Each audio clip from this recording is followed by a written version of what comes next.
Hello students, कैसे हैं आप सभी लोग। This is Kaushal and welcome to English point.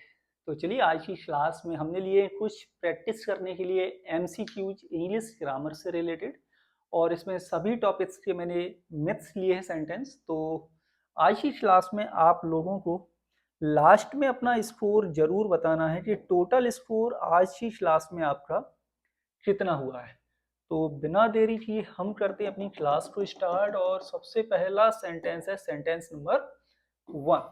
Sentence 1 में है she sings beautifully that everyone enjoys हर।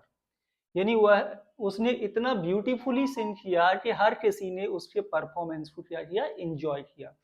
आपको बताना है सो, टू, सच या वेरी में से राइट आंसर क्या होगा।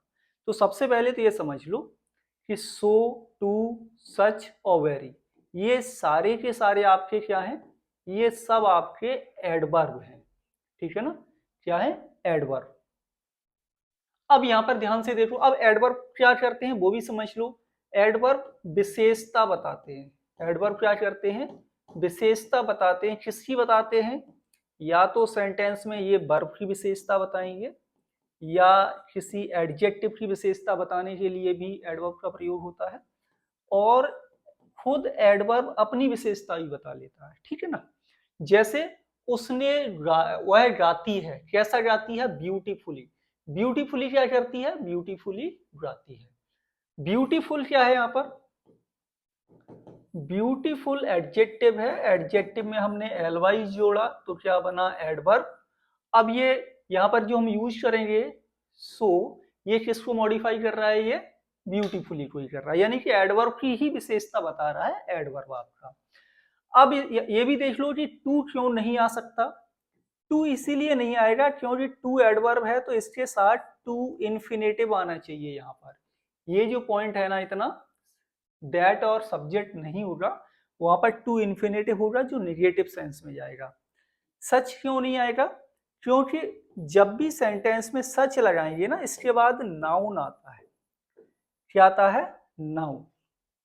ठीक, तो अब यहाँ पर राइट आंसर होगा वो सो, और सो डॉट डॉट दैट आपका कंजंक्शन है, याद रखना है, क्लॉज बनाता है ये, है ना। तो सो डॉट डॉट दैट ये हो गया, ऑप्शन राइट हुआ, ये हुआ आपका ऑप्शन नंबर 1। नेक्स्ट सेंटेंस है सेंटेंस नंबर 2। सेंटेंस नंबर 2 में है I would like a daughter someday. Becoming, to become, become या बिकम्स, यहां पर आपको फिल करना है वर्ब। अब वर्ब में यहाँ क्या देखेंगे आप, यहाँ देखेंगे कि इसकी जो दो कैटेगरी हैं, कौन कौन सी, एक फाइनाइट वर्ब और एक आपकी नॉन फाइनाइट वर्ब। ठीक है ना, तो नॉन फाइनाइट वर्ब के अंतर्गत आप इसमें क्या देखेंगे कि अब हमें वुड लाइक के बाद क्या प्रयोग करना है। नॉन फाइनाइट वर्ब आपकी तीन तरह की होती है। एक होती है इनफिनेटिव, दूसरी होती है जीरंट, और तीसरी है आपकी पार्टिसिपल। ठीक है, काफी क्लासेस मैंने बनाई हुई हैं, तो आप उनको भी दे सकते हैं इसके ऊपर।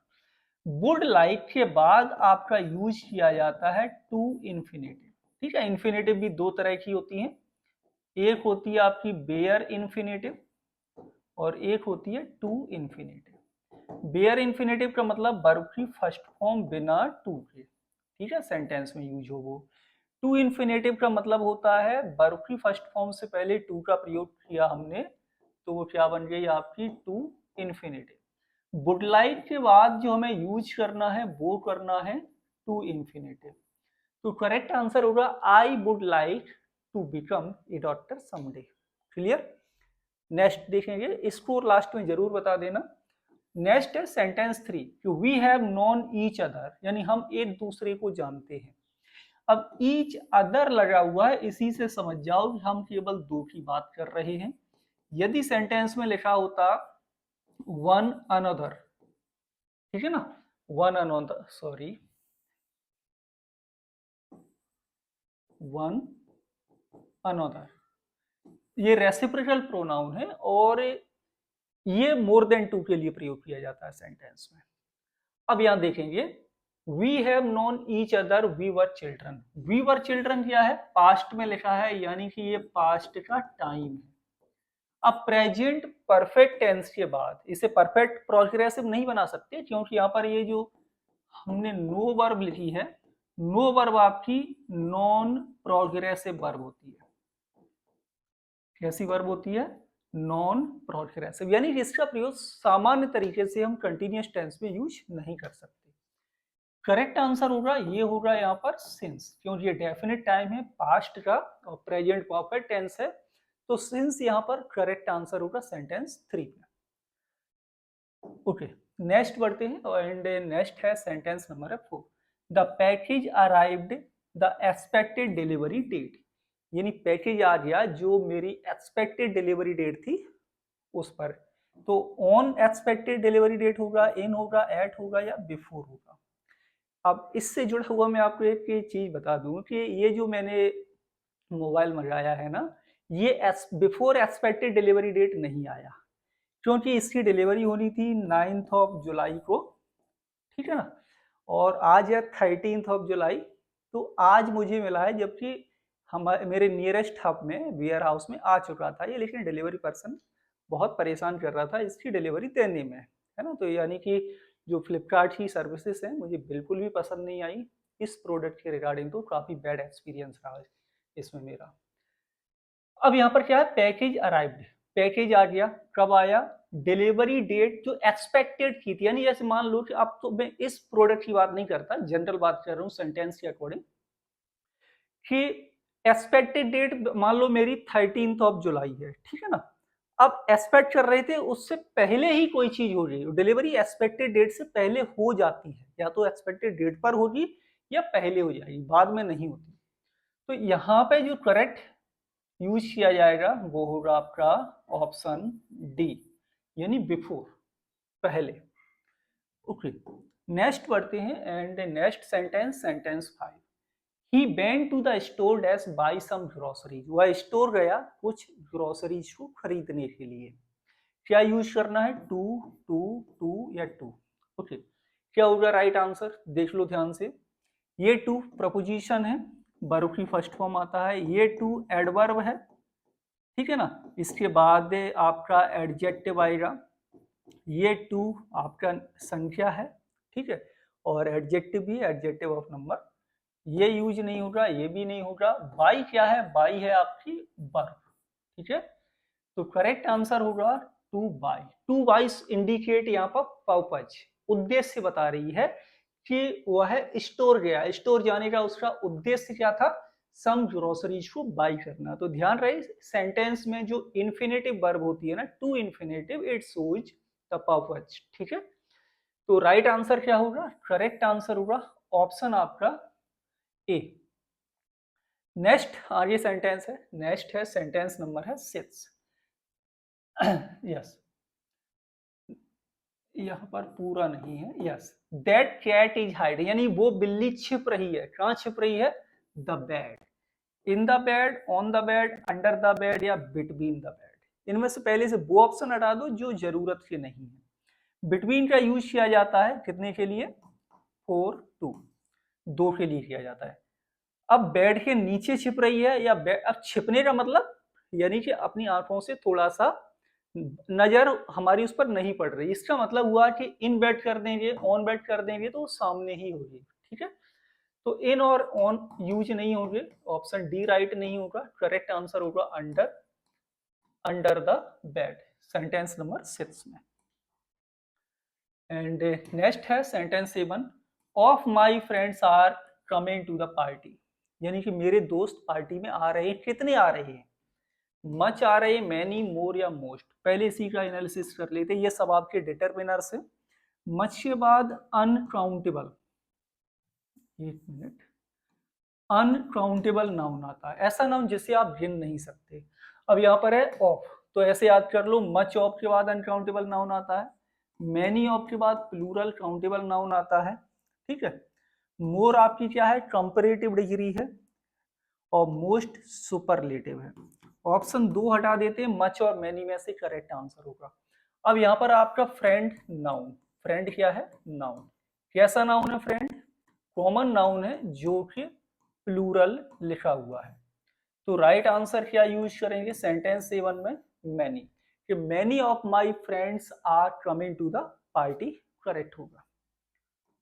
नेक्स्ट और बढ़ते हैं आगे। नेक्स्ट है sentence 8, I can't believe my keys at home, यानी मैं भरोसा नहीं कर सकता, मैं ये मान ही नहीं सकता कि मैं अपनी चाबियां घर पर, क्या मैं अपनी चाबियां घर पर भूल आया हूं।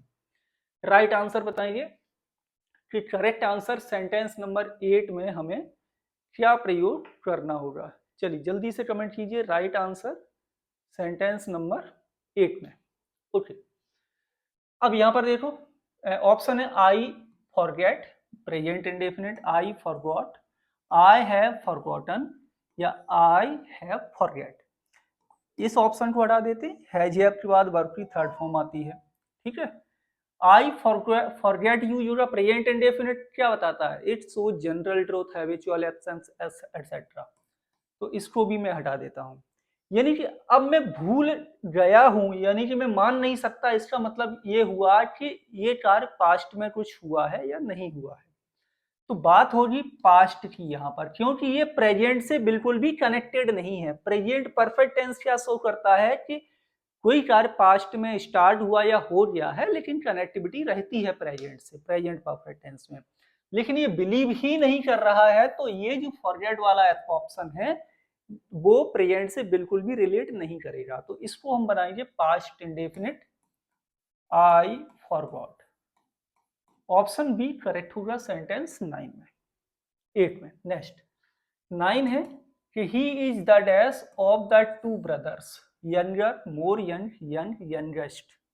डिग्री है, डिग्री सामान्यतः 3 तरह की होती है, positive degree, comparative degree and superlative degree. और राइट आंसर क्या लगाना है, तो देखो यहाँ पर लगा है आपका definite article the. Definite article के बाद क्या यूज होता है डिग्री में, सुपरलेटिव का प्रयोग किया जाता है। लेकिन यदि यहाँ पर ऑफ द टू लिखा हो, ध्यान देना, जब भी किसी डिग्री में ऑफ द टू लिखा हो तो नियम कहता है कि कंपैरेटिव डिग्री का प्रयोग किया जाएगा, ठीक है, और उस कंपैरेटिव डिग्री से पहले डेफिनेट आर्टिकल द का प्रयोग हम करेंगे। तो राइट आंसर ऑप्शन ए आपको लगाना है, यंगर यहाँ पर करेक्ट आंसर होगा सेंटेंस 9 का।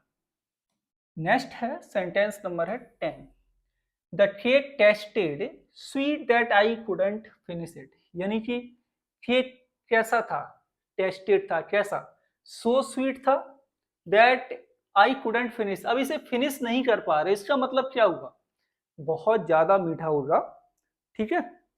अब राइट आंसर देखो, सो डॉट डॉट दैट का प्रयोग किया जाता है, सच डॉट डॉट दैट का प्रयोग किया जाता है, वेरी एडवर्ब है, एडजेक्टिव आता है इसके बाद, ठीक है। और टू, टू आपका एडवर्ब है, टू डॉट डॉट टू का प्रयोग किया जाता है। राइट आंसर क्या यूज करें बताएंगे, तो करेक्ट आंसर जो होगा वो किया जाएगा आपका option number A, the cake tested so sweet that I couldn't finish it. तो ये हो गए आज की क्लास में 10 सेंटेंस। आपको बताना है कि टोटल स्कोर आज की क्लास में आपका कितना हुआ है और कौन सी नई चीज आपको सीखने के लिए मिली, ये भी आप नीचे कमेंट के माध्यम से बता सकते हैं। और इसी तरह की फ्री क्लासेस के लिए आप लोग इंग्लिश पॉइंट के यूट्यूब चैनल को भी सब्सक्राइब कर लें। चाहें तो प्ले स्टोर से आप लोग इंग्लिश पॉइंट का ऐप भी डाउनलोड कर सकते हैं। मिलेंगे आपसे अगली क्लास में। Thank you for watching.